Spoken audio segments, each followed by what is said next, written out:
me orientando se estão ouvindo bem e se estão vendo as, os slides que eu for passando aqui, se for o caso, porque a internet está um pouco instável, né? Então vocês me orientam aí se tiver tudo certo, ok? Beleza, professor. Bom, eu estou gravando, como alguns já sabem, né, nesse horário por conta da dificuldade que eu tenho ainda com o horário da tarde, né?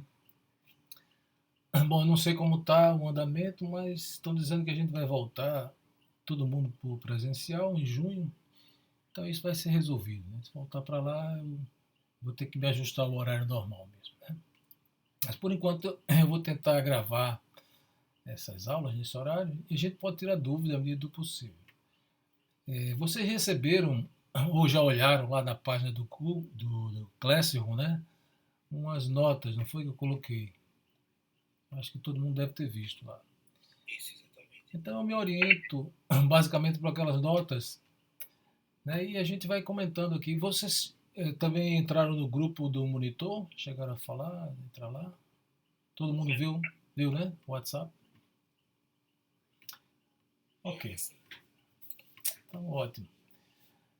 Eu vou tentar apresentar aqui alguma coisa e vocês me dizem se tiver aparecendo tudo ok. Na verdade, eu vou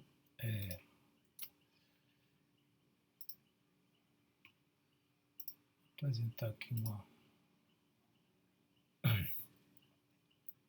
Bom, a ementa do curso, né, como consta aqui, significando que você pode estudar pelo texto que você achar, se tiver na mão, né, achar conveniente, né. Tem as sugestões de bibliografia, né, nela eu incluo o Halliday, o Tipley e o livro do Moisés. E outros livros também lá. Na bibliografia você pode ter diversos livros. Então qualquer um desses livros é adequado. Essas notas aí foi mais ou menos uma transcrição que eu fiz do livro do. Acho que foi o Halliday. Acho que foi o Halliday. Né? Então fui acompanhando o Halliday, algumas coisas. Certamente ali não tá, isso aqui não está revisado, foi feito já há algum tempo, pode ser que tenha alguns erros, a gente pode, à medida do possível, a gente vai olhando aqui, vocês podem descobrir aí, a gente vai corrigindo, certo? Aqui tem uma proposta de calendário de exercícios escolares, mais ou menos uma divisão a grosso modo que eu fiz. Assim. Espero que a gente consiga, pelo menos, né, cumprir esses 3 exercícios, a reposição e a final. Então eu distribuí aqui, né? Pode ser que a gente altere um pouco, dependendo do andamento, né? Mas para a gente ter um balizamento, né? Para a gente não se atrapalhar muito assim com a distribuição do conteúdo. Então aqui estão as datas, né? Mais ou menos aqui há uns 20 dias por aí, né? Tem um exercício em julho, agosto.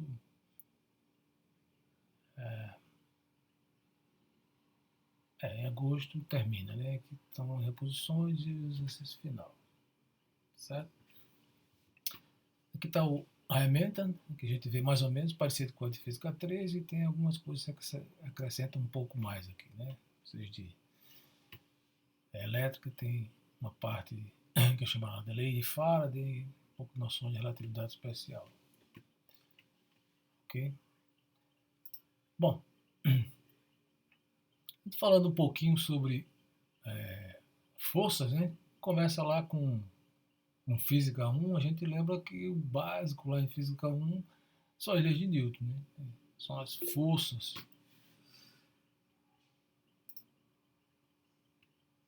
Pois não, Caio? Professor, licença. O Pois. senhor está gravando essa aula ou Tô vai ser gravando. gravada? Tô gravando. Ok. Tô gravando, depois eu vou tentar disponibilizar, mando o link para vocês do formato e vocês veem se ficou. Como é que ficou, né? Porque às vezes a gente grava, eu tô gravando num aplicativo que eu tenho aqui, às vezes não fica muito bom, vocês me dizem e eu dou uma olhada lá, né? Mas está gravando, Ok, tranquilo. tá ok? Sim, então, como eu estava falando, né, a gente vê lá das leis de Newton, né, que o elemento fundamental para você descobrir as relações de interesse, né, são as forças. Né? E existe um modelo na física chamado um modelo de interações, né, físicas de partículas em geral, que se busca classificar por ordem de grandeza assim, e por regime de atuação as forças da natureza. Então, as forças, como classificado aqui, são as forças que atuam na matéria num regime do muito pequeno, chamada força nuclear forte, que atua entre os constituintes, né, dos núcleos, né, os nucleões. Então, ele é uma força de curtíssimo alcance, mas muito intensa, quer dizer, é que mantém, né, o núcleo estável. Né? A força eletromagnética, a força chamada nuclear fraca, que a gente. Aqui eu estou colocando esses nomes, mas não se preocupem, né? As forças nuclear forte, nuclear fraca, fazem parte do modelo de partículas e estão associadas com a estabilidade da matéria. Né? E a força gravitacional. As forças que a gente lida, né, com elas, costumeiramente nesses cursos, é a eletromagnética e a força gravitacional. Né? Essas quatro forças que existem aqui, exatamente por causa desse modelo na física que buscava há algum tempo a chamada processo de unificação.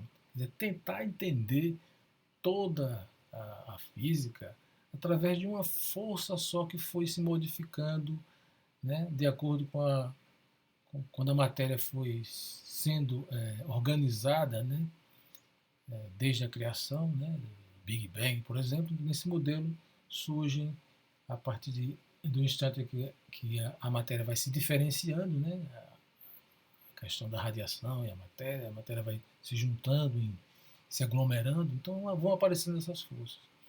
E o que se buscou há muito tempo na física foi uma unificação, quer dizer, existe uma força só no início, porque existe só uma coisa, só mesmo uma região muito pequena lá, né, que seria o caroço universal, quer dizer, primordial, né, o átomo primordial, coisa que o pessoal de partículas chama. Né?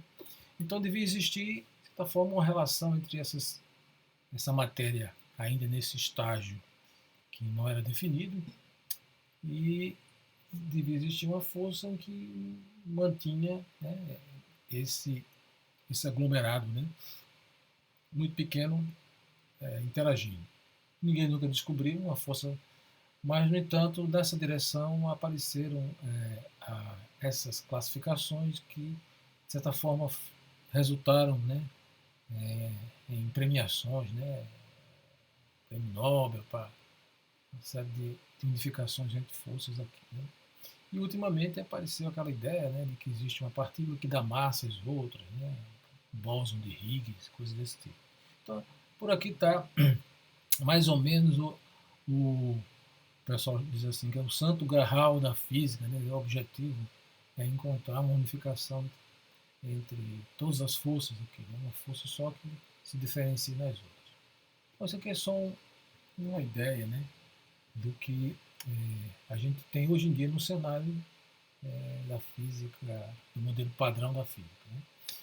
Bom, então, aqui a gente sabe, né, que de fato as forças que a gente utiliza, né, para o entendimento da matéria como a gente trata no dia a dia, a força mais evidente é a força eletromagnética e a força gravitacional, né, que não tem nenhuma, né, necessidade de tratamento especial tal para observar os constituintes, os decaimentos, etc.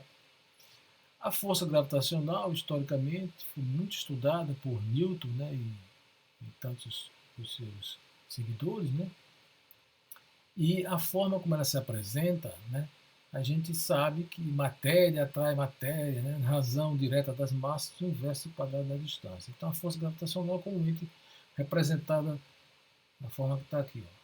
Uma constante, né, chamada constante de gravitação universal, produto das massas, inverso do quadrado da distância. Esse tipo de força é responsável por fenômenos importantes, né, como, por exemplo, os dias, noites, os anos, né, as estações, até marés oceânicas, etc. Né? Então, essas forças são muito importantes no dia a dia, no entendimento, né, satélite, etc. Bom, sim, aqui eu coloquei alguma coisa como as dimensões, né? Por exemplo, só para a gente começar a ver as dimensões de muito pequeno, né? O que se chama de um Fermi é 10 a menos 15 metros. Então essas forças aqui, por exemplo, essa força aqui, ela atua como se fosse dentro de um saco que tem essa dimensão. Além dessa dimensão, elas caem quase para zero. Então veja que coisa curiosa, né? Que às vezes mantém isso aqui unido, mas se você aumentar a distância entre esses nucleões, quer dizer, quiser tirar eles de dentro, né, da região do núcleo, essa força desaparece. É uma força de atração, mas que ela desaparece se você afasta eles. Muito interessante isso aqui, né? Por quê? Porque é que, de certa forma, dá razão de ser a tabela periódica como a gente conhece, né? Não existe na tabela periódica elementos com um número atômico muito grande por essa razão, né? Porque se você tivesse começando a juntar muitos, né, elementos lá no núcleo, poderia ultrapassar essa distância, isso aí já não manteria eles agregados. Então, simplesmente não se juntariam, não formariam, né, os elementos, certo? Uma razão, explicação para que não existem elementos. Ou os elementos de número atômico muito grande são instáveis, né? Não ficam estáveis. A gente vai falar da interação eletrostática. A primeira coisa, existem conceitos fundamentais que são difíceis de explicar, né? O que é carga elétrica? Carga elétrica se observa no fenômeno, essa propriedade, né, que as partículas têm de sofrer esse tipo de interação. A diferença básica é que a gente vai ter tipos de carga, né? Enquanto que na força de interação gravitacional, a força é sempre de atrativa, né? E aqui a gente vai ter, por conta dessa distinção dessa propriedade, chamada de carga elétrica, a gente pode ter atração ou repulsão. Então a soma algébrica, quer dizer, a soma de todas as cargas elétricas no sistema isolado nunca se altera. Isso aqui é um exemplo de, que a gente chama de conservação da carga. Isolado quer dizer, você está, né, seu sistema é tudo que você tem, você está desprezando, por exemplo, vazamento para o ambiente. Então, aquele sistema de trabalho, você trabalha com ele e ele é tudo que você tem nesse estudo. Né? Você isola para não ter perdas. Se conta, por exemplo, que a eletrostática foi descoberta, né, as cargas elétricas, a relação foi descoberta em países de clima seco. Uma das razões seria isso, né? Que parece que a umidade faz vazar, né, a carga elétrica e rapidamente você deixa de perceber essa propriedade. Né? Então é uma coisa bem interessante. Né? A umidade faria, abriria esse sistema aqui, né? Quer dizer, no caso, né? Se você, por exemplo, eletriza, passa, por exemplo, aquele lápis no cabelo, né? Ou passa na lã, etc., vai atrair o papelzinho, tranquilo. Mas se você espera um pouco tempo num lugar úmido, rapidamente ele se deseletriza e você não tem mais essa propriedade. Então, isso foi uma coisa que foi observada na época, né? E é curiosa. Né? Um outro fato também é o fato da quantização da carga. Isso aqui é uma coisa mais moderna. Né? Então, a carga de todas as partículas observadas de forma livre da natureza, essa palavra livre aqui é importante por isso, porque nesse caso aqui, ó, da força nuclear forte, você vai ver, por exemplo, alguns modelos que dizem assim, existem constituintes que dão origem a prótons, a nêutrons e a outras excitações que podem ter uma carga que é fracionária, que é fração da carga do elétron. Tem uns quarks, né, que aparecem um terço de carga do elétron, né, mas isso aqui ele não está livre, está preso dentro de uma região que tem um raio aqui, certo? Tem uma região. Então, a gente diz que esse modelo aqui, né, é um caso particular, né, porque ele está preso lá dentro, então nunca se conseguiu separar esses constituintes e isolá-los. Eles estão sempre dentro, né, juntos, formando a partícula. Você não consegue tirar cada um deles de dentro do próton, do nêutron, etc. Então, por essa razão, continua sendo válida essa afirmação aqui, de que a carga de todas as partículas de forma livre na natureza é um múltiplo da carga do próton da carga do elétron. Ou seja, se você tem a carga do próton, a carga do elétron, todas as cargas, né, que aparecem em diversas situações são múltiplos dessas cargas aqui. Né, que o próton e o elétron têm a mesma carga, né, só diferem da massa. Então, como a ideia da ordem de grandeza, a gente vai falar primeiro uma interação chamada interação de Coulomb, interação coulombiana. Vocês já viram, né, no segundo grau e tal, né, que foi descoberto por Coulomb, né, através de, depois descoberto, foram feitos experimentos bem sensíveis para descobrir essas constantes aqui, mas que ele observou, de fato, através de balanças de torção, etc., tem lá nas notas dos livros, né, que as propriedades chamadas carga elétrica das partículas davam origem, né, uma exercia um efeito atrativo ou repulsivo sobre a outra, que variava com o inverso do quadrado da distância, né, e dependia da reta que unia essas cargas. Né. Então aqui aparece um enunciado matemático da lei de Coulomb. Essa constante aqui pode ser bem precisamente calculada experimentalmente, né? Já tem ideia de quanto ela seja, e ela tem as unidades convenientes para que você tenha força em Newton. Certo? Se aqui é carga, a unidade de carga em homenagem a Coulomb é Coulomb, unidade de distância é metro ao quadrado, sistema internacional, então isso aqui tem que ser as unidades que dê Newton. Então vai ser exatamente o inverso dessas aqui, Newton dividido por Coulomb vezes metro quadrado, certo? Então, aqui eu estou apresentando, quem quiser em qualquer momento pode interromper, né? Aqui estou colocando esse símbolo que chama vetor unitário. Vocês já ouviram falar, né? Já ouviram falar em versor, né? Ou vetor unitário, acho que já é vetorial, né? Então, esse vetor unitário, né, ele tem tamanho unitário, claro, né, como diz aqui, e a direção é a direção do vetor R. Né, R dividido pelo módulo de R dá um vetor unitário na direção desse R aqui. Então, para representar isso, a gente escreve um Rzinho com um símbolozinho assim.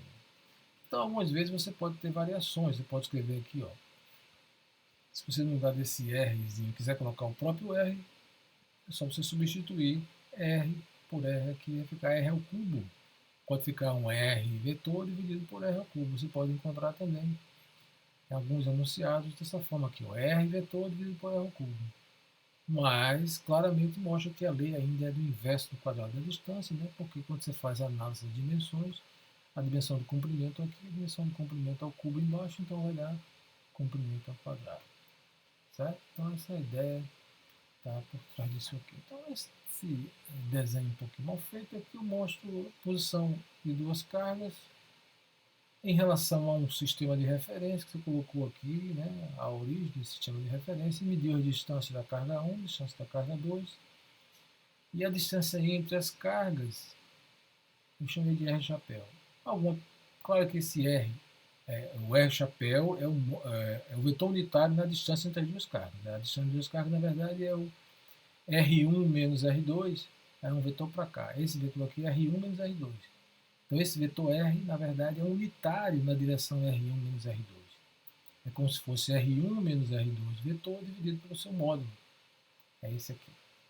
Certo? Apontando, se eu estou querendo saber qual a força sobre a carga Q1 devido à carga Q2, então a carga Q1 está sendo atraída pela carga Q2 ou repelida, dependendo do sinal dela, né? Se estiver puxando para cá, é para cá. Se estiver empurrando para lá, é para lá. Né? Ele vai estar exatamente na direção da reta que une R1 para R2, dependendo do sinal, né? Tem um sinal para fora ou para dentro, que for o caso. Então essa aqui é a expressão da lei de Coulomb para essas duas cargas, certo? Se eu voltar aqui para nós. Bom, aqui no início tem só uma frase devido a Maxwell, curiosidade, né? Pode perceber o que Maxwell pensava sobre a necessidade de você, para entender, né, as leis, no caso da física, você quantificá-las. E quantificar é você representar ela por quantidades que são numeradas, né? Um número associado. Então, um valor. Né? Então, ele acreditava exatamente isso, né? Que o objetivo era você ter a possibilidade de representar através de números aquilo que você está escrevendo. Né? Porque dessa forma você estaria reduzindo, né? Isso aí é uma coisa que todas as pessoas poderiam concordar, né? com essa precisão. Né? Não teria muito assim aspectos alheios, né? Com opiniões, né? Pessoais, etc. Então aqui nessas notas, vou passar rápido por isso aqui, em cima, né? Essas noções que vocês devem ter visto aí, né? Certo? Então nomes como Maxwell, Faraday, né? São importantíssimos porque eles inauguram a parte experimental. Né? A parte experimental. Os laboratórios dessas pessoas é que de fato verificaram, né, as relações e as previsões matemáticas que eles fizeram. Por exemplo, Maxwell tinha uma sólida formação matemática, certamente muito do que ele pôde escrever, né, matematicamente e fazer previsões foram verificadas, né, nesses laboratórios, constantes foram medidos, etc. E se atribui a Maxwell, de fato, a unificação entre a eletricidade e o magnetismo, chamado de eletromagnetismo, né? e do eletromagnetismo com a ótica, né? Também Maxwell, um trabalho importantíssimo nessa parte da ótica, mostrando que, de fato, a luz é uma radiação eletromagnética. Né? Portanto, você pode colocar a parte da ótica como um capítulo do eletromagnetismo. Né? Bom, aqui fala aquilo que eu tinha comentado sobre a carga elétrica, né? que de fato ela é conservada, né? Sobre o objeto. Aqui tem uma situação interessante, isso acontece até mesmo, né? Nos decaimentos aqui, por exemplo, um nêutron que decai em próton, no elétron, chamado neutrino, né? O antineutrino do elétron, essa barrinha pode dizer que é uma antipartícula, né? Esse simbolzinho aqui embaixo pode dizer que é do elétron. Então existe essa classificação aqui, não se preocupar muito com isso, né? Mas o que é importante se preocupar é com a carga elétrica, que se conserva antes e depois. O nêutron não tem carga, no final você tem que ter uma reação também que tenha carga total nula, né? A carga do próton e do elétron, tem que ser contrário. O neutrino, isso aqui não tem carga, então a carga desse é contrária a isso. Se costuma adotar, por convenção, carga chamada negativa para o elétron, carga chamada positiva para o próton. Né? Só o nome que foi escolhido. E o sistema internacional, né, como o Maxwell falou lá, é importante quantificar a carga do elétron. A carga do elétron em módulo, né, sendo negativa, mais 1,6 vezes 10 a menos 19 coulomb. Então essa aqui é nessa ordem de grandeza que foi mensurada, né, seria a carga do elétron. Uma outra propriedade importante que essas substâncias têm de serem mais fáceis de se observar a propriedade elétrica é chamada de condução, né? Ou não condução, os condutores e os isolantes, né? A gente sabe já do dia a dia que existe essa classificação, é muito simples para a gente, né? A gente tem cuidado, né? Quando está manuseando eletricidade, né? Tal, está pegando aí tomada, etc. A gente tem certos cuidados. Então, os cuidados são tomados exatamente usando luvas especiais, né? Etc. Então, tentando isolar, evitar que haja essa interação, né? No caso, seria indesejada com o corpo humano. Existem materiais que estão nessa região intermediária, são chamados semicondutores. Os mais importantes deles são exatamente aqueles que são capazes de ser usados na eletrônica, né? O silício, tem o germânio também, né? O silício bem mais usado. Até que se fala do Vale do Silício, quando se fala exatamente na utilização disso aqui nesses equipamentos que levam a chaveamentos, portanto, a trabalhos ligados à eletrônica e também à computação, etc. Uma propriedade comum que existe é os corpos que estão neutros, você pode, de certa forma, se aproveitar da propriedade elétrica deles, produzindo o que chama de indução. Você favorecendo uma separação, né? Uma separação de cargas, chamada de indução. Você pode induzir cargas, né? De um lado e do outro e depois fazer vazar aquelas que estão mais próximas para um ambiente que tem, né, propriedade de receber essas cargas, depois vai ver que é isso, chamado de terra. Né? Mais ou menos esse esquema que está aqui, certo? Chamado de indução elétrica, indução eletrostática, que está tudo paradinho aqui. Okay? Mas vamos lá para a lei de Coulomb. Voltando lá para aquela discussão inicial. Né? Quer dizer, os detalhes da experiência de Coulomb você vai encontrar nos textos, né, que estão aí nos livros, né, e mostram, né, como ele foi capaz de perceber essa relação com o inverso do quadrado da distância. Aqui eu estou reproduzindo, quando eu coloco negrito, é para indicar que é um vetor. Certo? Então esse negrito aqui é o vetor força. Esse chapéu aqui no R negrito é o vetor unitário, como a gente tinha comentado. Certo? Pensando que R1 menos R2 é a distância, né? E o R chapéu seria aquele módulo lá. Então veja que aqui eu estou usando já a ideia que eu tinha falado, né, naquela lousa virtual lá, né, que o R ao quadrado para mim é um módulo de R1 menos R2 e o R chapéu é o vetor unitário na direção desse R. Aqui está a constante numérica descoberta, né, 8,9 vezes a nona. Aqui essa constante, às vezes, ela é representada, né, nessas unidades aqui, certo? Aí depois a gente vai ver a razão para isso, mas isso é só uma notação que é bom vocês lembrarem, né, que o K, essa constante eletrostática, que ela pode ser escrita dessa maneira em termos de outra constante. É mais ou menos essa ideia. Que é essa outra constante é 1 sobre 4π y0. Y0 é chamada de permissividade elétrica do vácuo. Esses nomes aqui depois são importantes no estudo de fenômenos ligados à condução, né? A geração de ondas, etc. Vai ver depois, certo? É interessante se notar que a gente está usando aqui o sistema internacional, né? Em que aparece o Newton, metro, quadrado, etc. Né? Alguns livros, os livros mais antigos, ou os livros de língua inglesa, às vezes eles costumam usar um sistema chamado gaussiano no CGS. No sistema gaussiano no CGS, essa constante aqui, né, não aparece. Então a força é dada por Q1, Q2 sobre R2. Não aparece essa constante. Então, o K é igual a 1. Mas, bom, né? Não é que o K é igual a 1, mas é porque no sistema gaussiano se adota exatamente a força de Coulomb como Q1 sobre Q2 sobre R2.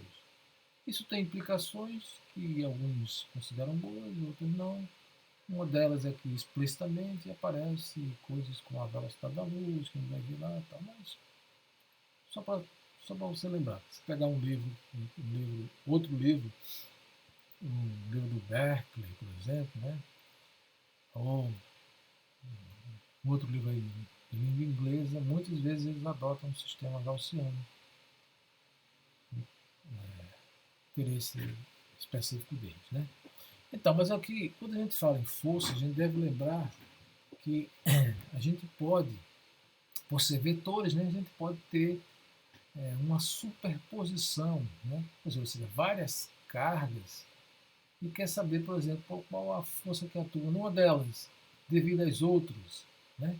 Então, quando você faz isso, você está superpondo, você soma dos vetores das forças, das cargas, outras, né? 1, 2, 3, 4, 5 em cima da carga N, por exemplo. Então, você vai ter que fazer repetir, né? Que você fazia para 2 só, agora colocando as outras cargas em cima da sua carga desejada. Quando você faz isso, você está fazendo uma superposição. Então, o que você está fazendo, na verdade, é escrever uma coisa como somatório, né? Aqui tem a carga em que você quer saber a força que está atuando, e aqui as outras cargas que vão atuar sobre ela. Por isso que foi colocado aqui, ó, exatamente um conjunto de cargas até N atuam sobre uma carga aqui. Essas cargas aqui atuam sobre essa carga aqui. Como é que você faz? Vai somar esses vetores. Veja que aqui vai ter distâncias diferentes, né?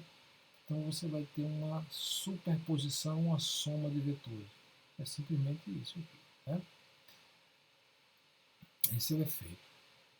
Vamos pegar exercício que está resolvido aí em alguns livros, né? Só para a gente treinar um pouco. Né?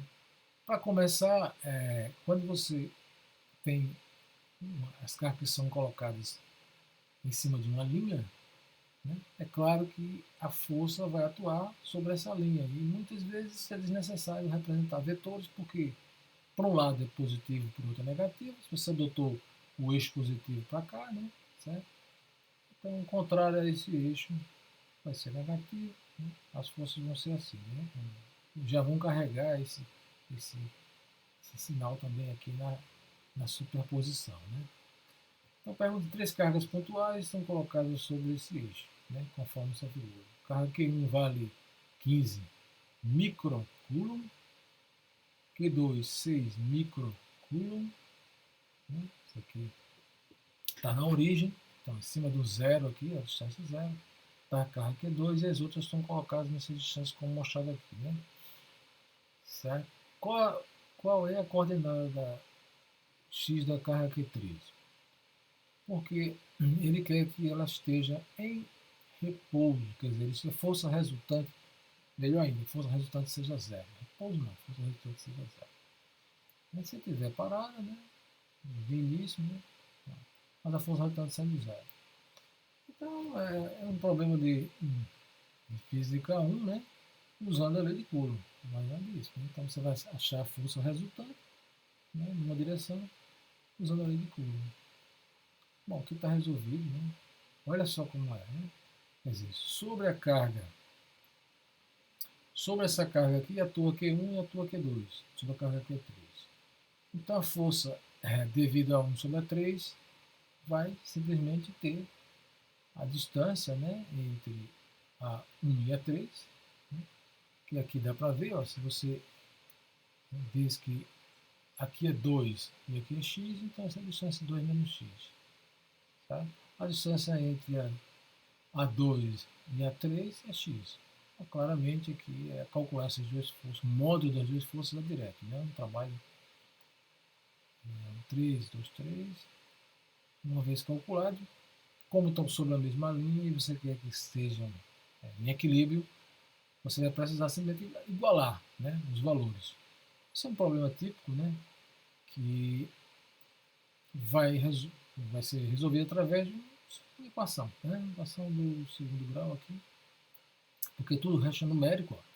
Isso aqui vai simplificar, as cargas aqui são dadas, né, são dadas, Q1 e Q3 foram dadas, aqui 6 microcoulomb, outra 15 microcoulomb, né, certo? E como a carga Q3 tem o mesmo valor, está dos dois lados aqui, é relevante o valor dela aqui, ó, embora, né?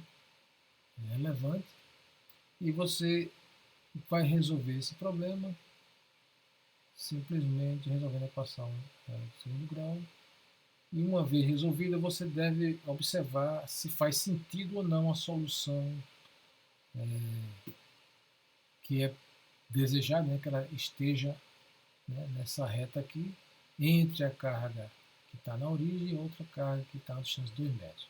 Se você encontrar uma distância aqui que seja fora disso, claro, que, ó, se está negativo, certamente ia dar alguma coisa que está à esquerda, né? Então, só o valor aceitável é o valor que está de acordo com a geometria lá do problema. Então, é esse resultado aí que está anotado, certo?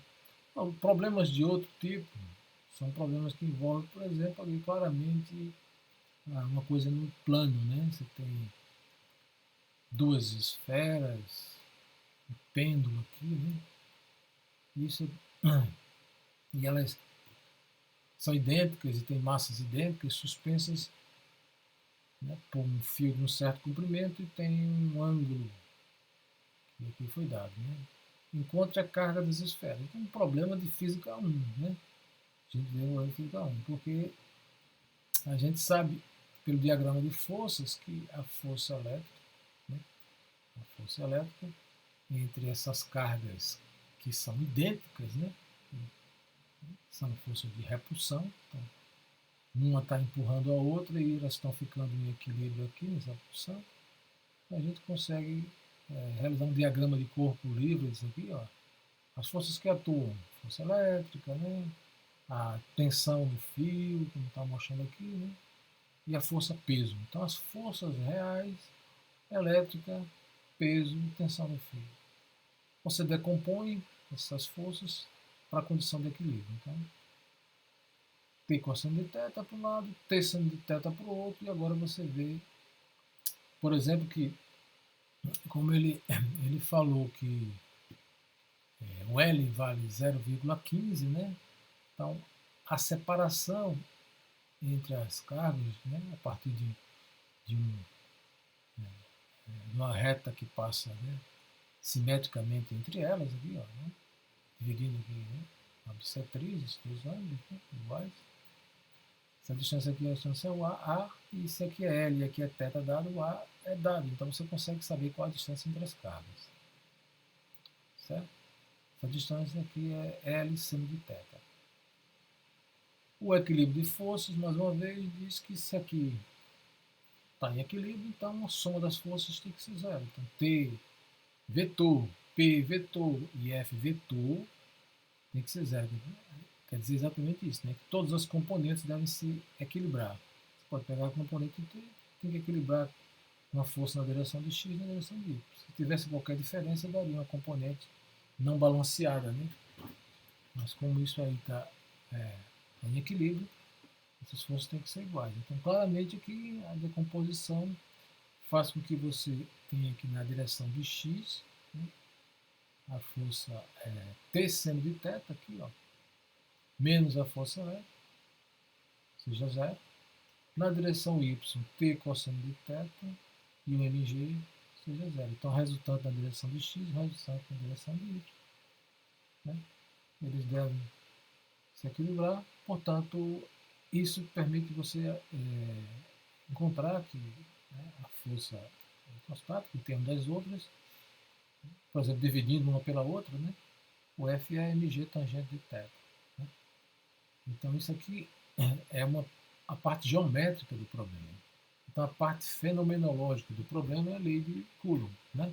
Quer dizer, a parte geométrica, você achou relações com mg tangente de θ, a geometria, e a lei de Coulomb diz que esse F é imóvel, tem que ser carga vezes carga dividido por R ao quadrado, que é a constante eletrostática.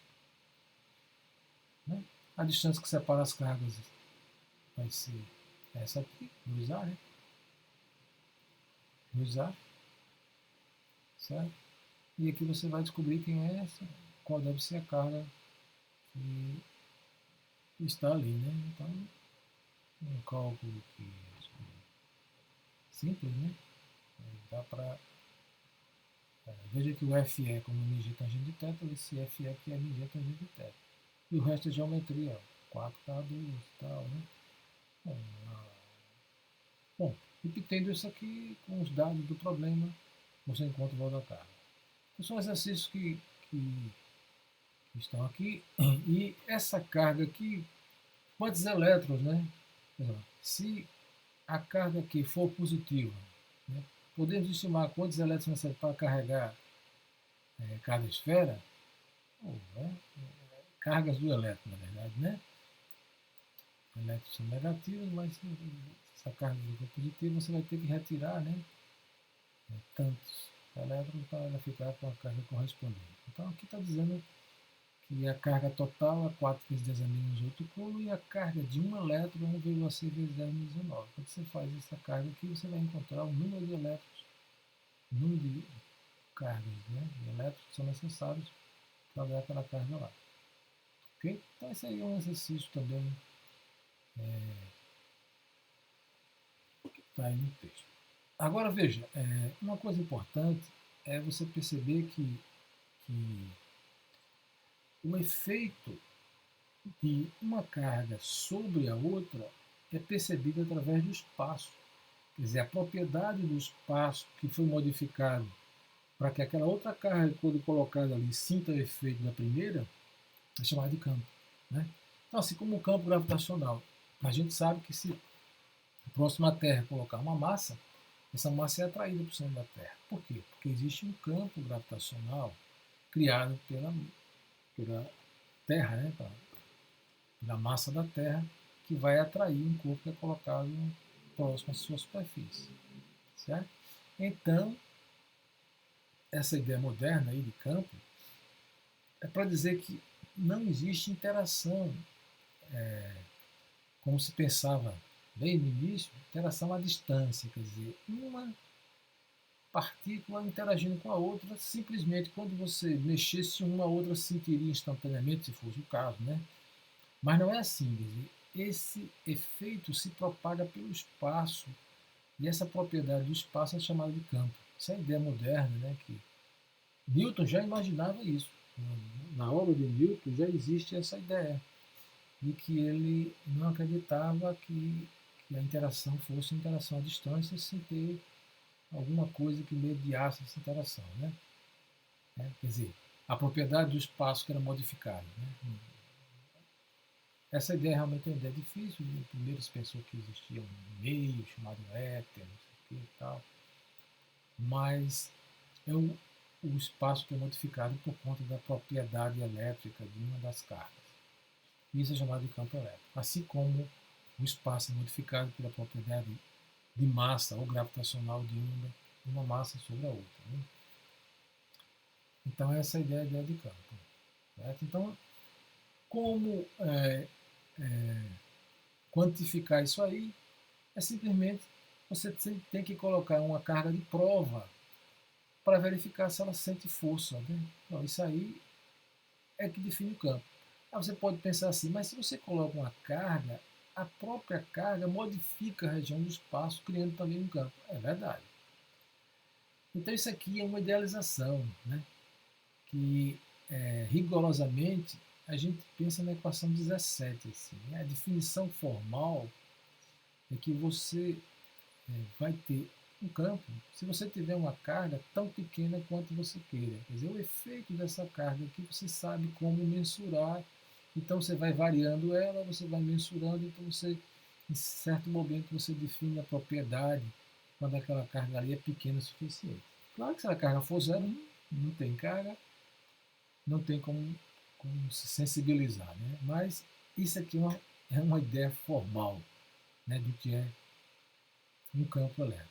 Certo? O campo elétrico é um limite quando a carga de prova é tão pequena quanto você queira, vindo pela força. Matematicamente, isso na lei de Coulomb leva a você a retirar aquela outra carga que está aqui, olha, Q0 vezes Q1, a força sobre Q0 dividido Q1, né? Todas as Q1s que existem. Né? Quando você divide por Q0, desapareceu aquele Q0, ficou assim.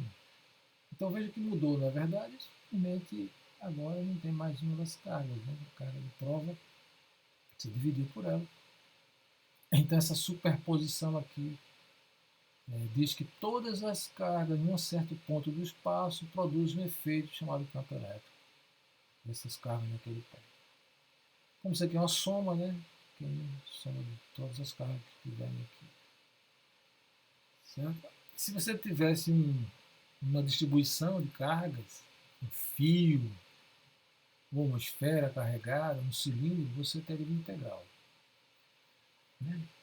Então aqui, em vez de somar, você poderia ter uma integral sobre toda a distribuição de contínua de cargas que está numa certa região, produzindo um efeito ou uma perturbação num ponto a uma certa distância. Essa é a ideia do campo.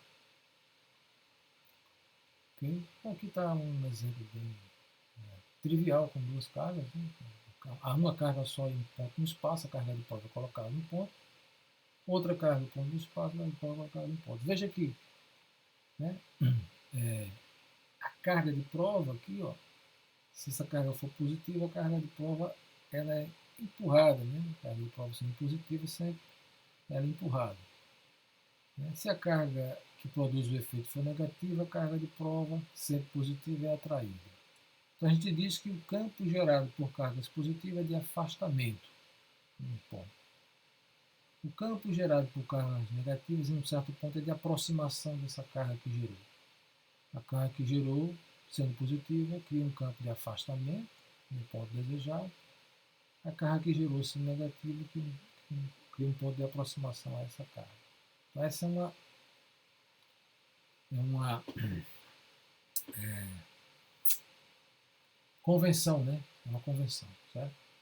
Então, assim, essa convenção faz com que a gente possa representar os campos de aproximação e de afastamento através de diagramas que a gente vai mostrar daqui a pouco, né? São diagramas de Faro, né? Bom, vamos continuar aqui.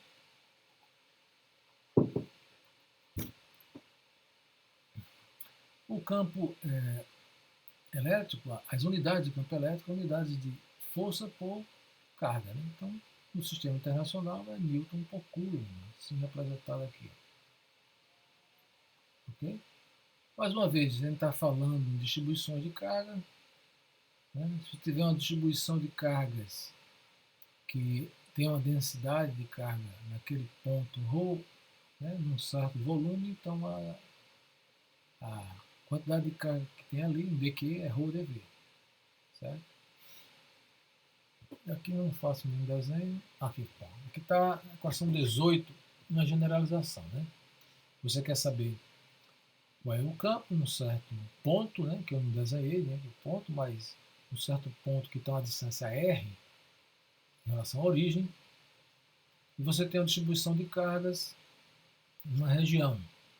Então, a integral dessa distribuição de cargas, cada pontinho lá da distribuição, apontando para o ponto onde você quer calcular o campo, né? Você faz a integral disso aqui, então esse R aqui vai variando, ó, sobre toda a distribuição de cargas até o ponto desejado, ponto numa posição qualquer. E você andando sobre a distribuição de cargas, você está andando sobre um volume, então um ρdV. Certo? A gente vai ver exemplo disso aqui em casos especiais, né? Em casos. Deixa eu ver se tem algum desenho aqui. Aqui tem um desenho, pronto. Aqui.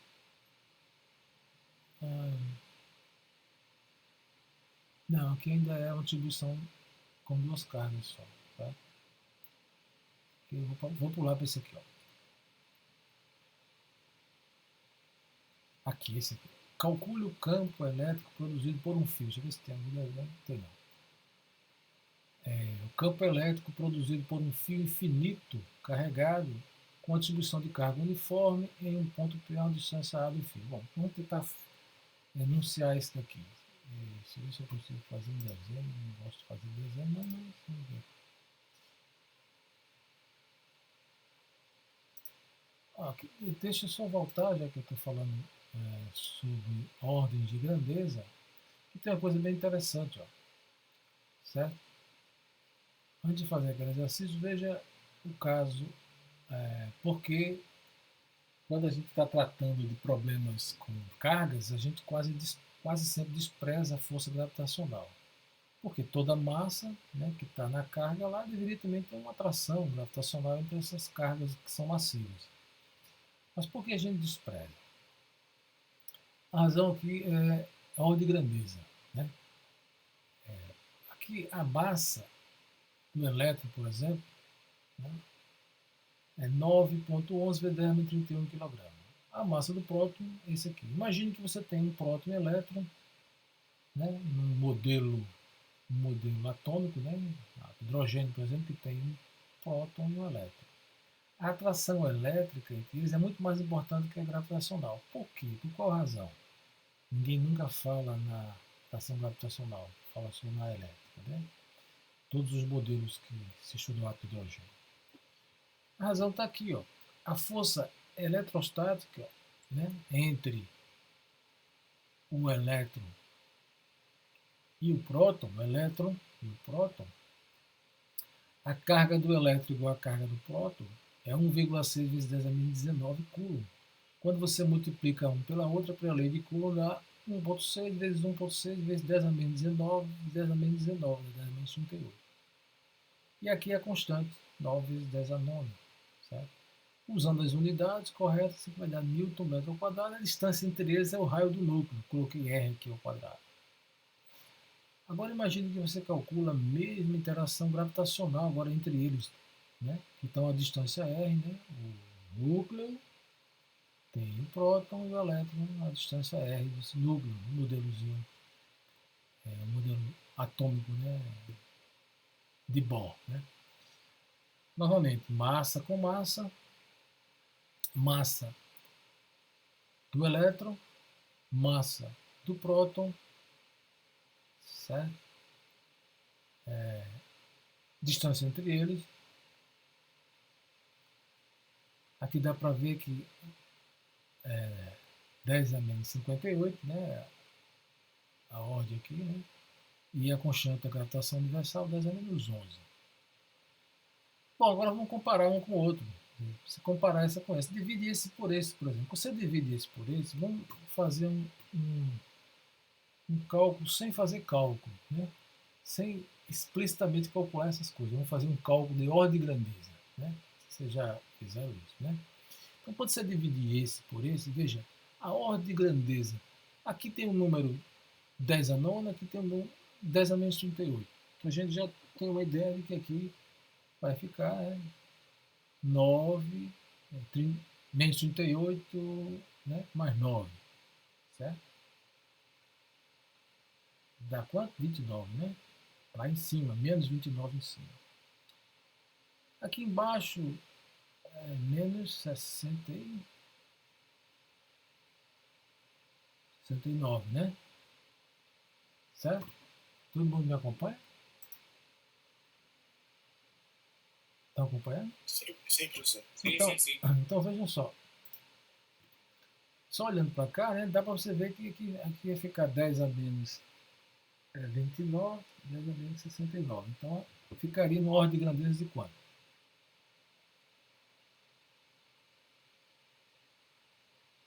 Dez elevado a 40, né? Porque ia ficar 10 elevado a menos 69, 10 elevado a menos 29 em cima. Isso aqui vai para cima, né? FE sobre FG, estou calculando FE sobre FG. FE sobre FG vai dar 10 a 40 em cima.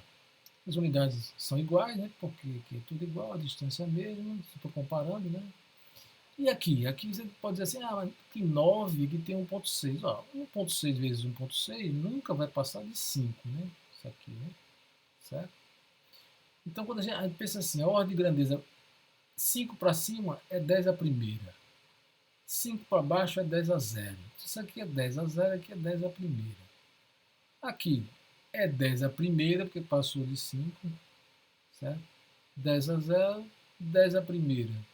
Então aqui a gente tem 10 a segunda embaixo e 10 a primeira em cima. Então dá 10 a primeira embaixo. 10 a 40 dividido por 10 a primeira dá 39. Pronto.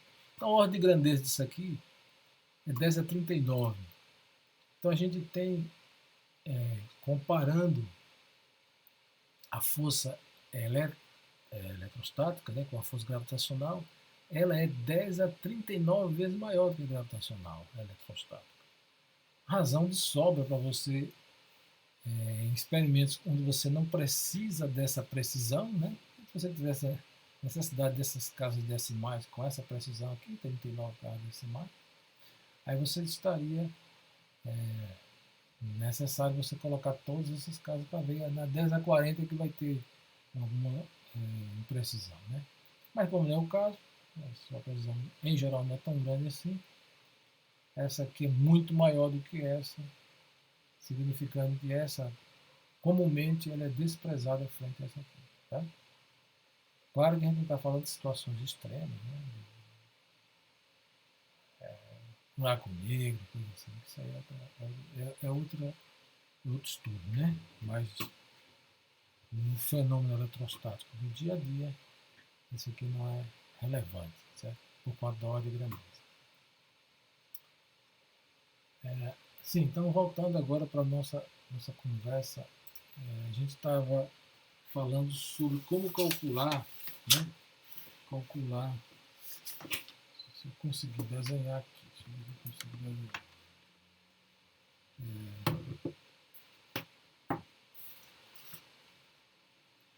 Vamos calcular o,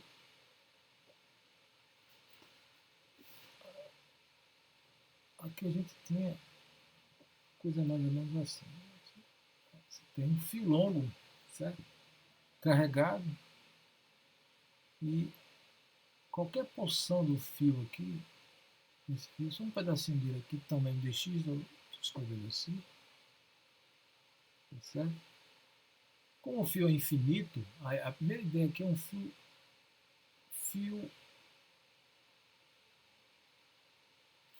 quando chama longo, na verdade é para dizer que era muito maior do que as dimensões de interesse. Então, né?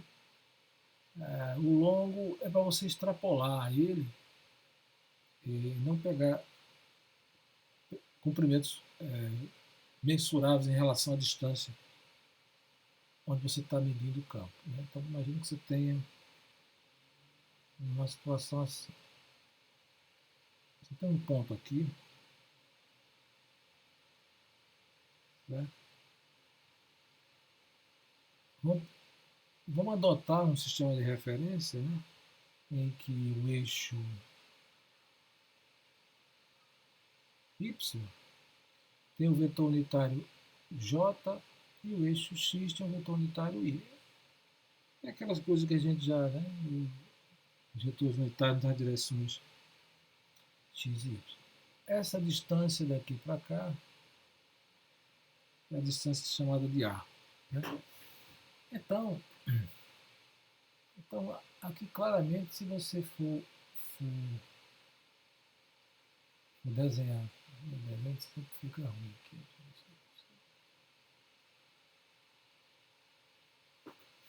Se for desenhar, então tá pouco assim melhor. Sim. Aqui é uma reta, certo? Não se pressione com a minha falta de habilidade. Isso aqui é R. Certo? E esse eixo aqui, como sendo o eixo Y, a distância desse elementozinho para cá, eu vou dizer que essa distância aqui é, em relação à origem, é Y. Okay? E eu quero calcular qual é o campo elétrico no ponto P. Então, o campo elétrico no ponto P, imagine que essa carga aqui seja uma carga que produz um campo de afastamento, um campo dE, certo? E formalmente eu sei como calcular o dE. O dE, para mim, eu sei calcular usando a lei que diz assim, constante, né? Carga que produz o campo, só que a carga que produz o campo, ela é distribuída continuamente. Né? Então, seria um rho, vou escrever assim, rho de R, depois vou dizer que na verdade não é rho, é uma distribuição linear. Sobre R ao quadrado, R, chapéu, dv. Isso aqui é definição,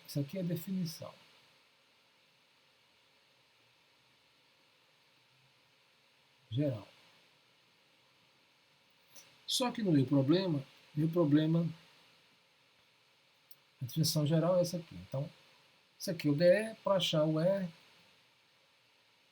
eu integro o dE na região que eu tiver. Se for um volume, integro no volume. Né? Então, seria simplesmente escrever K é constante, posso tirar aqui, S integral do rho de R, R2, R chapéu de V. Agora eu vou dizer o problema. O problema não tem volume. O problema é um problema, né?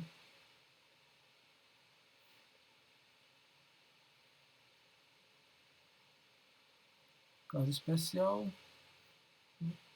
de um fio. Né? Um fio, por definição, é como se a gente desprezasse, né?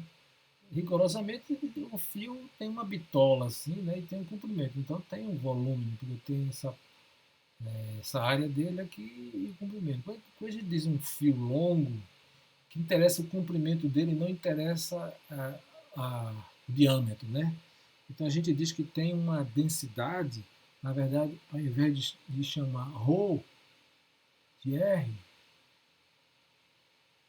a gente tem um comprimento lambda de densidade linear, certo? Densidade linear de carga. Densidade linear. Densidade linear de carga significa que a carga dQ, que estaria gerando campo, né? Na verdade, ela é. Aqui eu chamei de. Aqui eu devia ter chamado de Y, né? Chamar de Y, certo? E eu vou chamar de Y. Lá no texto ele chama de dx, eu vou chamar de lambda dy. Eu quero ficar com essa direção aqui, chamar de y. Então esse pedacinho aqui é o dy. Então, densidade de carga é carga dividido por comprimento. A carga dq dividida pelo comprimento dy. Então, dq sobre dy é lambda. Então, dq é lambda dy. Certo? Então, esse lambda é chamado de densidade linear de carga. Por essa razão, ao escrever isso aqui, eu devo levar em conta esse fato. Então, vou escrever assim dE de novo, dE, certo? Será, na verdade, um K, né, lambda dy, né, dividido pela distância, veja que é a distância do elemento de carga ao ponto de observação. Então, essa distância aqui é o R, que a gente também vai poder escrever ele de uma forma melhor. Isso aqui seria, e aqui tem um vetor unitário na direção do R, seria esse DE aqui escrito para o fio. Foi que mudou, em vez do ρ, apareceu o lambda dy, né? Porque em vez de dv, na verdade é dy, em vez de ρ, na verdade é lambda, então fica lambda dy para ter a carga. Quando você tem um volume, é ρ dv.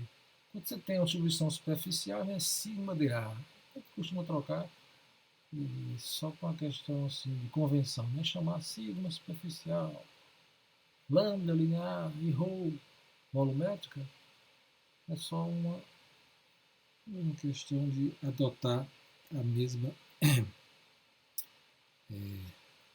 notação. Né? Então, veja, eu vou fazer de um jeito, o livro certamente pode ter feito de outro, vocês vão ver um meio diferente de fazer aqui. Né? Então, veja como é que eu achei interessante fazer. Primeiro, Né? Esse R que está aqui, ó, claramente, esse R é a hipotenusa desse triângulo, certo? Você pode escrever esse R em termos dos ângulos aqui, ou em termos das coordenadas x e y. Vamos escrever das duas maneiras, né? Certo? Primeiro vamos olhar aqui, ó. Tangente de θ é y. Tangente de θ é y sobre a, né? A tangente de θ, cateto oposto é y, cateto adjacente é a. Isso é a relação com tangente de θ. Também dá para ver que o R, se a gente quiser olhar a geometria daqui, a gente vê também que o R está relacionado com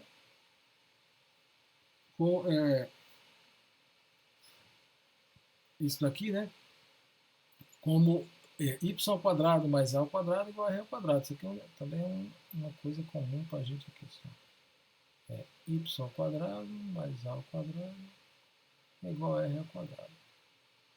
Você pode usar o fato de que o y é igual a tangente de θ aqui e pode escrever o r em função do a e do ângulo θ. Isso é uma maneira de resolver também, certo?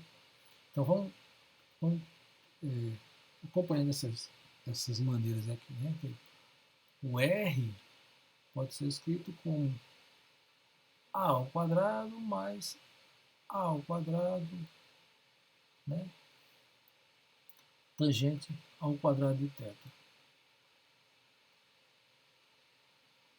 Isso é, na verdade, aqui é ao quadrado.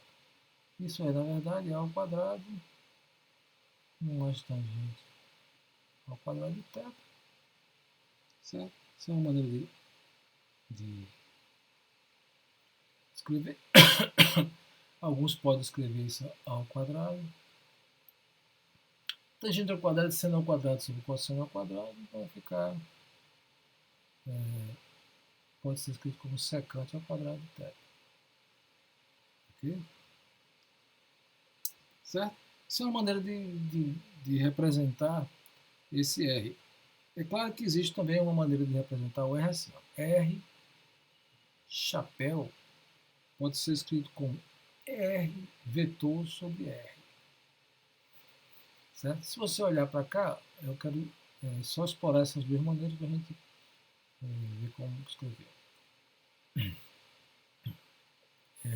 Veja que se eu penso aqui como um vetor ligando a origem a esse ponto, penso como um vetor ligando a origem ao ponto P, penso no vetor A assim, ó. Agora A é a distância, mas tem o A vetor, que é o A na direção I. A vezes I é esse aqui para cá. E o Y multiplicado por J está apontando para cá. Quando você faz esse vetor unitário na direção de R, apontando-se nessa direção, você está fazendo um R vetor assim, afastamento. Esse R vetor de afastamento, na verdade, é o quê? É A menos Y. A gente pode escrever assim, certo? Você pode escrever também assim, ó. O R,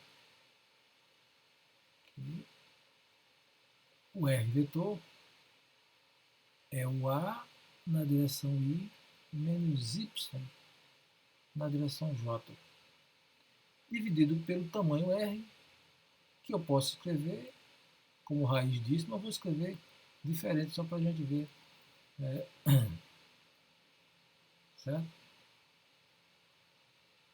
É a hipotenusa. Y2 mais A2, Y2 mais A2, a gente já viu, né, raiz.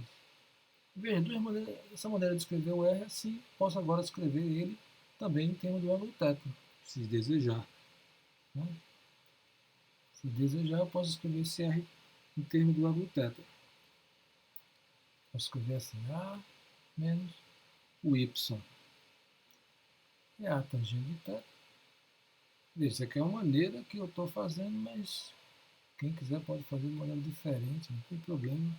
Só para a gente treinar a nossa, a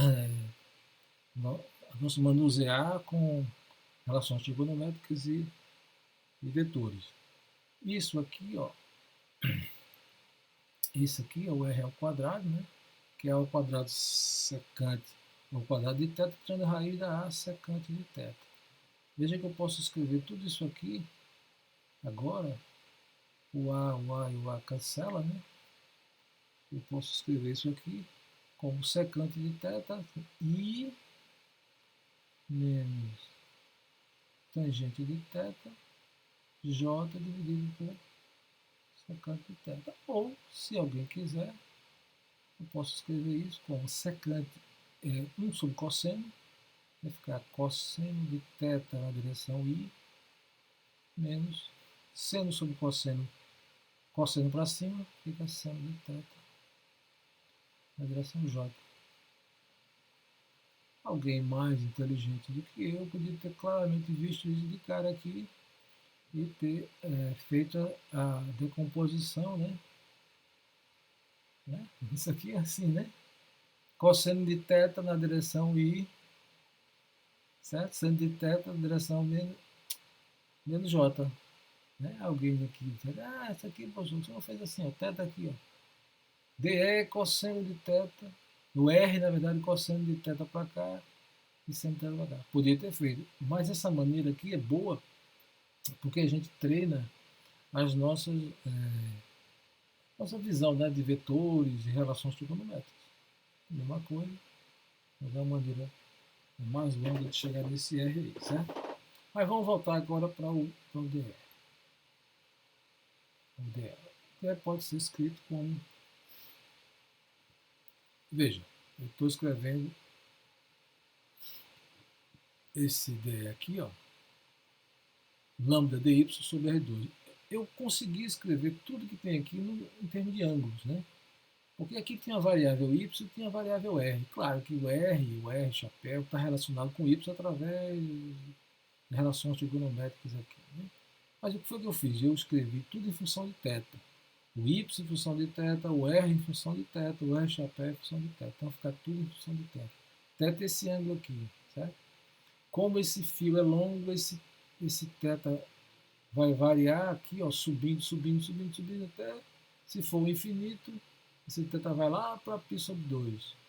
Quando ele vai baixando, esse θ vai dar menos π sobre 2. Então eu vou ver o intervalo de variação desse θ, que é de menos π sobre 2 a mais π sobre 2.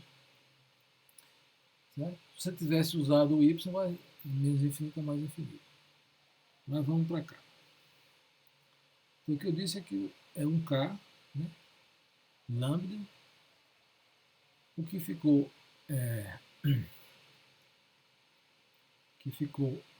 aqui foi dy. Se o y é a tangente de θ, quanto é dy? Vamos lá, vamos lembrar do cálculo, né? Ó, o y é a tangente de θ. Quanto é dy? Quem lembra? Derivada da tangente?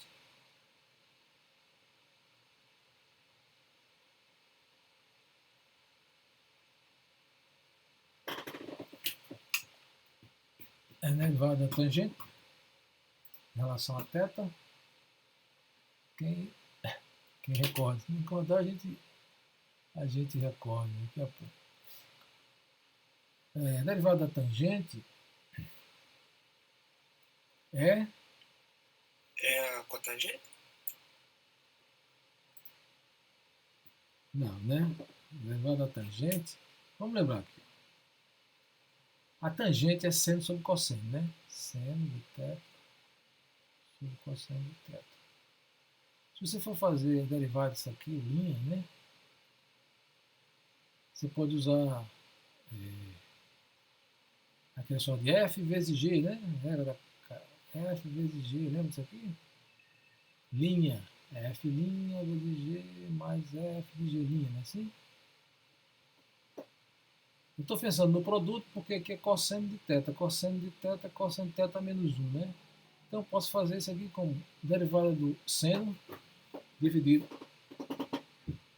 derivada do seno da cosseno. Dividido pelo cosseno, coloco cosseno. Mais seno, a derivada do cosseno a menos 1, né? Porque cosseno a menos 1 tem que estar aqui embaixo. Cosseno a menos 1 dá menos cosseno ao quadrado, cosseno a menos 2. Então fica cosseno ao quadrado, negativo, com um sinal menos aqui. Certo? Então aqui dá para ver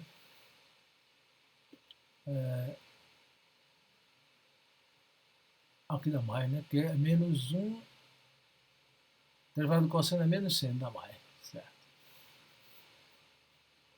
Aqui dá seno ao quadrado. Pronto. Entendeu aqui? Porque aqui é o seguinte, eu estou fazendo assim, ó, seno de θ, cosseno a menos 1 de θ. E estou fazendo a derivada disso. Né? Produto. Aqui é F vezes G. O F é seno e o G é 1 sobre cosseno, que é cosseno a menos 1 de θ. Quando eu derivo isso, derivo derivado do primeiro, derivado do seno da cosseno, dividido por cosseno, cosseno por cosseno. A derivada do segundo é menos cosseno a menos 2, né? Certo? Derivado do cosseno dá menos seno. Então, menos com menos de cá dá seno. Seno vezes seno, seno ao quadrado. Então, isso dá o famoso 1 mais, né, tangente ao quadrado. Ou, se você tirar o mínimo aqui, secante ao quadrado de θ. Certo? Então, a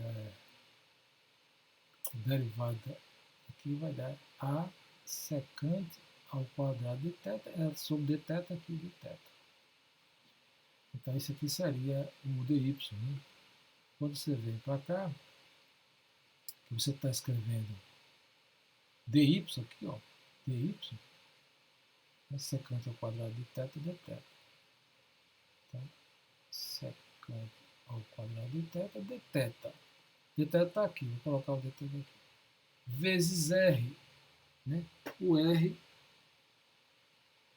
a gente acabou de achar aqui, ó. Cosseno de θ aí. Deixa eu apagar aqui, que ficou apertadinho. Menos seno de θj, certo? Dθ. E aqui embaixo,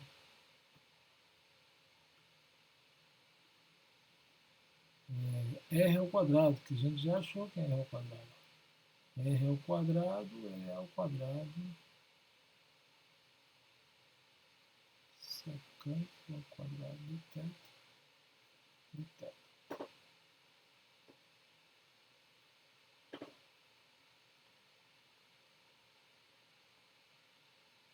Aqui tá certo, né?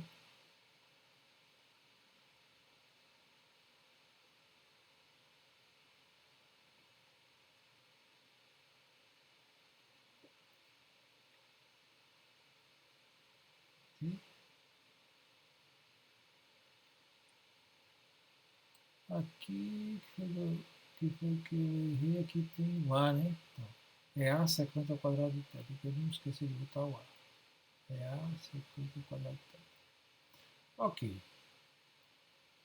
Então, a conta aqui, né, mostra claramente que você pode simplificar esse com esse com esse, certo? Então, aquela complicação que tinha de secante de t, ficou a constante k vezes lambda, cosseno de θ aí, menos seno de θ j de θ.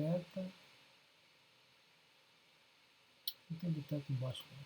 Tem de θ aqui. Aqui é só o r, temporal. Ok, né?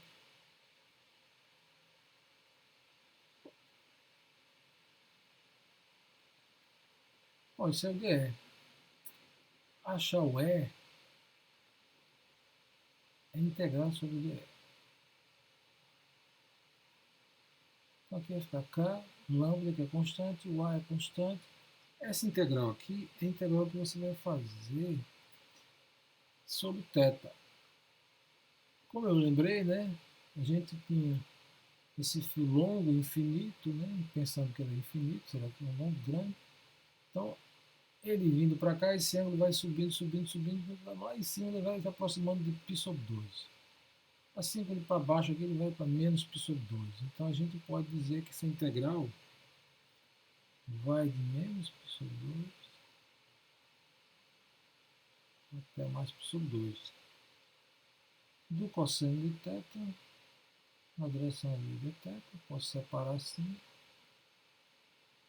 menos integral de menos π sobre 2 até π sobre 2 do seno de θ na direção de j de θ. Bom, e agora a integral parecia complicada, né? Ficou disso aí. E agora vamos calcular, né? A integral do cosseno.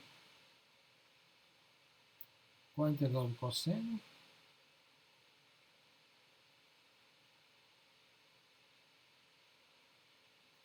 A integral do cosseno é seno, né? A derivada do seno é cosseno, certo?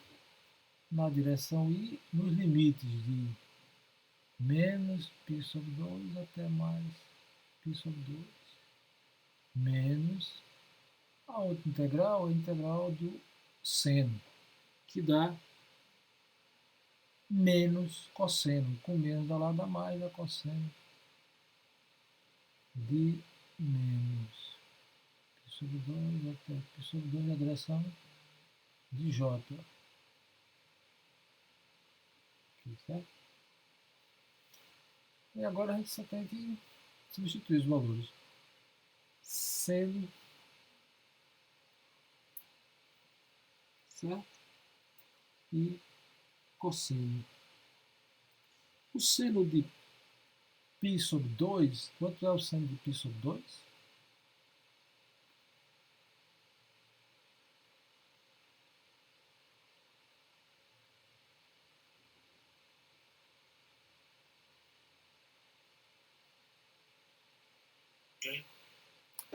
Exatamente, né? Isso igual tu falou também. Isso, então dá 1 e o seno de menos π sobre 2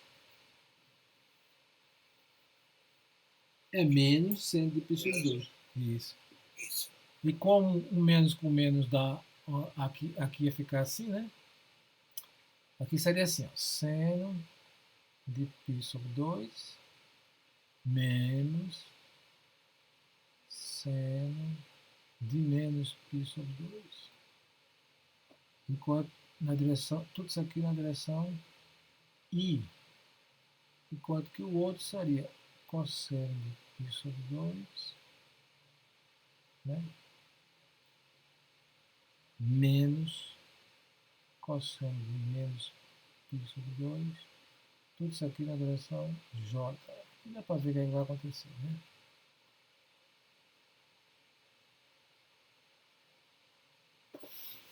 Como você já lembrou aí, né? Aqui dá 1. Aqui dá, né? Também, né? Vai dar 1 também, porque o seno é uma função ímpar, seno de menos θ menos seno de θ, então está menos com menos mais. Então aqui daria 2 na direção I, certo? E aqui 0 na direção J. O resultado aqui daria 2 vezes K vezes lambda, ou lambda vezes K, tanto faz, sobre A na direção I. Depois a gente faz a conta, né? A gente vê, interpreta um pouquinho o que aconteceu, né? O que aconteceu aqui, né? Dessa forma era esperado que acontecesse isso, porque se a gente pensar nesse fio aqui, ó, Eu estou fazendo essa parte de cima, eu tenho que as componentes, vai ficar uma componente para cá, outra componente para cá. Quando eu pegar a parte de cima, vai ficar sempre isso, a componente na direção do eixo X, na direção do eixo Y para baixo. Quando eu pego a parte correspondente negativa, vai ficar, né, também na direção X, mas a outra na direção Y vai ficar contrária. Então dá para ver que pela simetria, né, que o fio é igual a partir do zero para cima e para baixo, que é o fio longo infinito, então as contribuições perpendiculares vão cancelar. Era esperado que não desse nada na direção de J, né, porque a simetria, né, faz com que o campo se cancele nessa direção aqui. E se some e se superpõe na direção, né, Y. Né? Então ficou exatamente esse, esse resultado aqui. Ó. 2 vezes lambda K sobre L. Né? Esse aqui está na direção perpendicular ao fio por conta da simetria. Né? A simetria do fio ou simetria chamada simetria axial, né, de cargas. Simetria do fio ou simetria ao longo, né? Ao longo, certo? Então esse resultado aqui dá é o efeito perpendicular. Se comparar aqui com o livro, pode ser que tenha sido até mais simples que ele fez aqui. Vamos voltar aqui aquelas notas que eu peguei do livro lá, para a gente olhar aqui o que está feito lá. Né?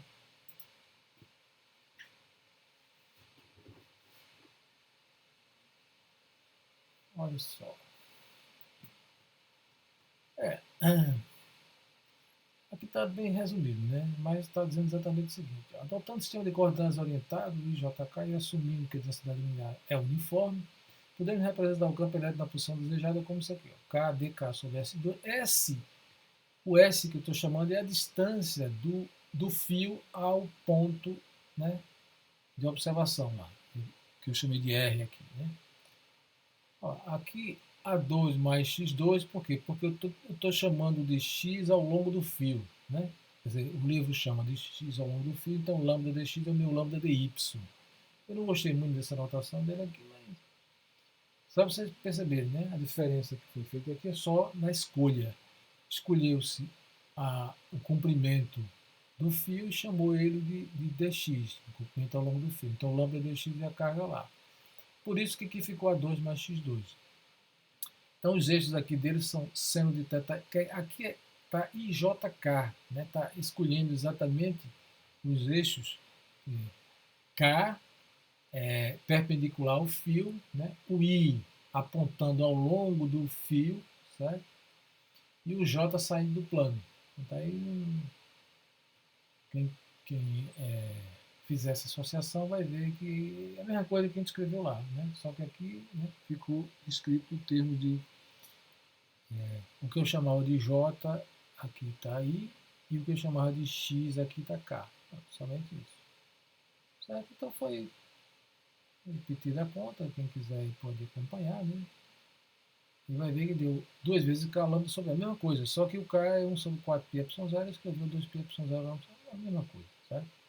Então é até bom que a gente compara sempre essas maneiras de fazer e vai compreendendo, né, que você pode adotar um cuidado, né, a notação que você quiser, né, contanto que tenha esse cuidado de representar direitinho os eixos, né, que foi chamado de K, perpendicular ao fio, e o fio está ao longo do eixo X.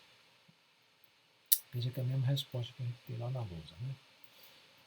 Ok? Bom, só para concluir, já é 9h30, não fica muito cansativo, né? Então a gente tem o seguinte, as linhas de força, o que são chamadas linhas de força? Linhas de força são maneiras de você representar graficamente o campo elétrico. Certo? Você tem a carga e as linhas que saem da carga, se afastando da carga, que a carga positiva, né, são as linhas de força do campo elétrico. São um ponto que você vai colocar aqui, ó. Qual é o campo no ponto aqui? O campo de afastamento desse ponto para cá. Aqui, afastamento para lá. Né? Isso aqui está mostrando nesse plano, mas isso aqui é como se fosse um ouriço do mar. Né? Isso aqui em 3 dimensões. Você teria uma esfera com essas setas saindo em todas as direções. Certo? Assim como essa aqui, ó. Certo? A linha de força de uma carga negativa, de aproximação. Qualquer ponto que você está aqui se aproxima da carga de força, então o campo se aproxima da carga que é atraída. Então, o campo elétrico é tangente à linha, né, de força em cada ponto. Então, é assim que representa. Claro que quando você tiver uma distribuição com muitas cargas, uma pode sair de uma e chegar na outra. Então, se aqui essas cargas estivessem próximas o suficiente, as linhas que saem daqui vão jogar na outra, certo? Assim vão jogar na outra, e as que vêm lá do infinito vão chegando nela e as aqui vão se aproximando da outra. Você tem uma figura até bem interessante, né? Mas essa maneira de representar. A densidade, a quantidade de linhas vai representar a intensidade do campo. Né? Se tiver uma carga aqui 2Q, então vai ter mais linhas representando um campo mais intenso. Mais ou menos isso. Certo? E aqui também dá para ver, quando você vai se aproximando da carga, o campo fica mais juntinho, mais intenso. Se afastando da carga, as linhas estão mais afastadas uma da outra, o campo vai diminuindo com o inverso do quadrado da distância. Certo? Ok. Aqui está o exemplo. Ó, né? Duas cargas. Certo? A visão qualitativa, mostrando que nesse ponto C, né, é como se não tivesse chegando linha nenhuma, porque uma repele a outra, ó, dando a entender que essa carga aqui vai criar um campo, né, de afastamento. Essa carga de afastamento em C, essa também cria um afastamento idêntico. Se elas estão a distâncias iguais de C, então não tem linha nenhuma em C, o campo seria nulo, certo? Porque elas estariam repelindo uma a outra. Ok? Bom, vou, vou ficar por aqui, porque já está bom, né? Para não ficar muito. E a gente continua com essa conversa na quarta-feira, né? Tudo bem? Tudo bem. Vocês vão dando uma olhada naquelas notas, vão vendo se vê algum erro lá, e a gente corrige. Se tiver algum errinho, a gente vai fazendo a correção. Tá bom? Tá certo. Então até quarta-feira. Até quarta-feira. Até mais, pessoal. Até mais. Boa noite. Boa noite.